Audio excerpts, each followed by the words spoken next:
It's William here, the Bangkok voice coach, and today I'm going to look at Putri Ariani singing Over the Rainbow.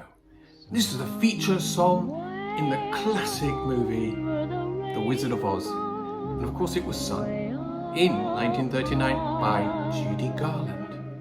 Let's go.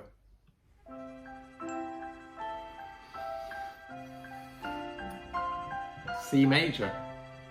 The original is in A flat, which is a major third lower. And this arrangement is by the conductor Bernie Hantoriska.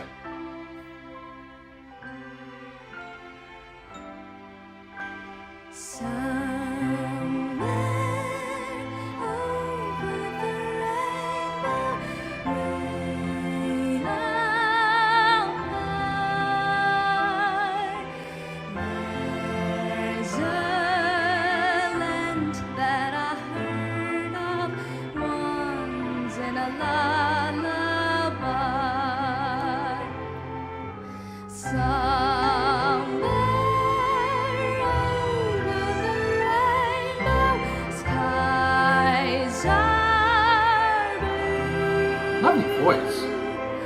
And the dreams that you dare to dream really do come true. And that's the opening section. It really is as simple as that. It's a very, very simple but perfect melody. It opens with that beautiful octave leap, which is one of the most famous octave leaps in the history of music, and it's straight away. It doesn't warm in, it just literally goes there.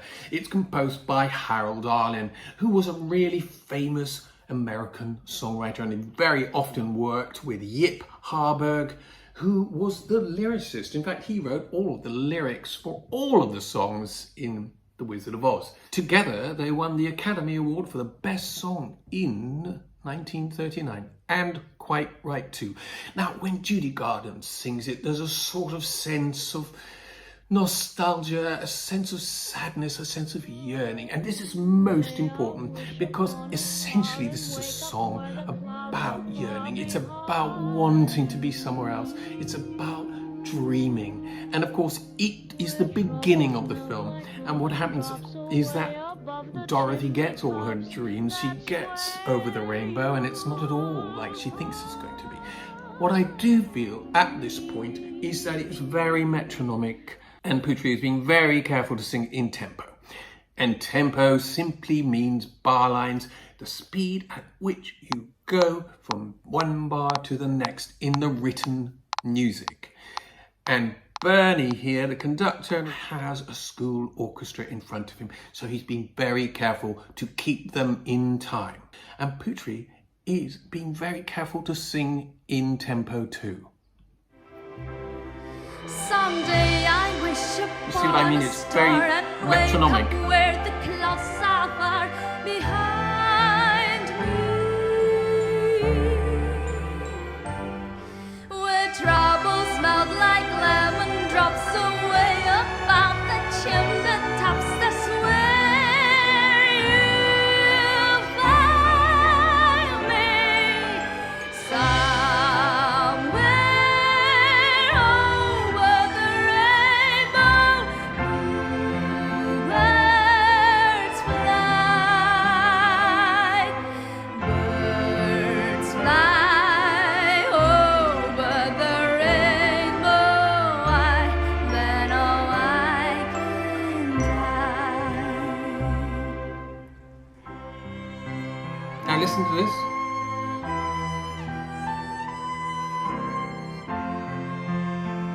This is a school orchestra. School orchestras do not have the confidence and the experience to be able to play in a relaxed rubato, in a softer tempo. They are very fixed on the bar line, and that is because they're reading the music and they're being very careful to be accurate and to follow the conductor.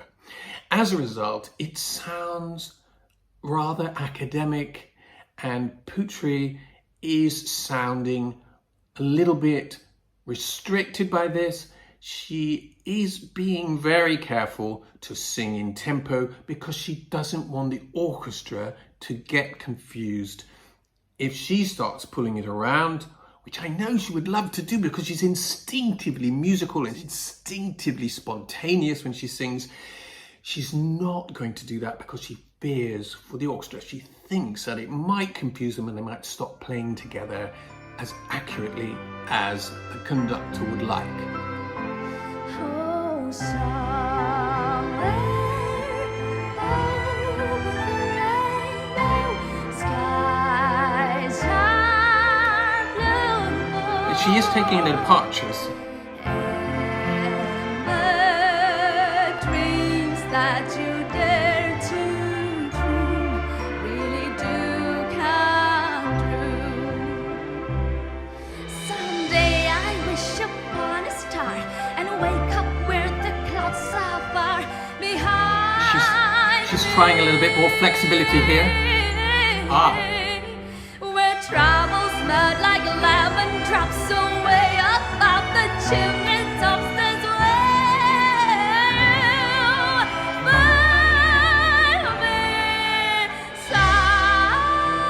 Beautiful.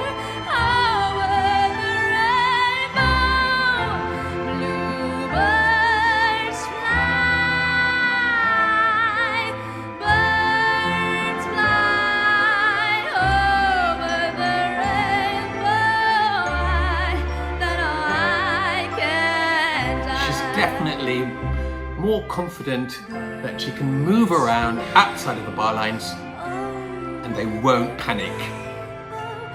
Why then I